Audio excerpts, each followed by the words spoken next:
فی زمانہ دعوت اسلامی چه مقصد څه شی دی منم کوشش می کنم خود را و تمام دنیا اصلاح را کند. ما د خپل ځان او د کل دنیا خلق اصلاح کوشش کول دی.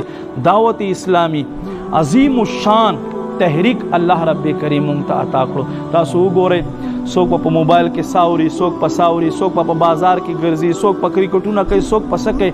الحمدلله امیر اهل سنت ولی کامل نن مونږ ته یو داسې تنظیم راکړو چې مونږ دا راغونډ کړیو، الله کور کې کېنولي. نبی علیہ السلام فرمای په دنیا کې لواړو نه بهترین ځای چې دی هغه جمعات دی، ولې چې دا د جنت له ټوټو نه یوه ټوټه دی. نن د امیر اهل سنت په برکت سره دعوت اسلامی احساناتو په برکت سره نن مونږ د جنت په ټوټه کې ناست یو. الحمدلله فتنه فساد دور ده چې بار وځي ګناه ده، چې دویم کس سره ملاویږي ګناه ده.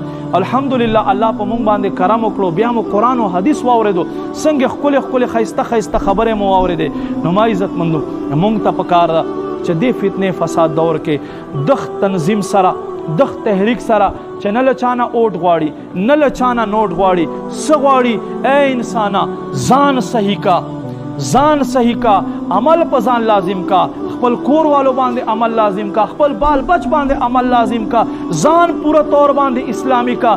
رنگین خان ما جوړېږه چې جمعات کې مسلمان چې بار وځي بیا مسلمان نه بالکل دغلا پن لزان نه وباسا، یو جوړ شه، یک درگیر محکم گیر جوړ شه، بس یوه دروازه ونیسه د دعوت اسلامی دروازه ونیسه، مضبوطه ونیسه، انشاءالله په دنیا به کامیابه په آخرت به کامیابه. مثلا تاسو اوس چې څومره خلک ناست دی دلته چې څوک رادن نشي په دې کې به یو کس هم بد څوک یاد کی وایي به نه نه دا د الله کور کې ناست دی.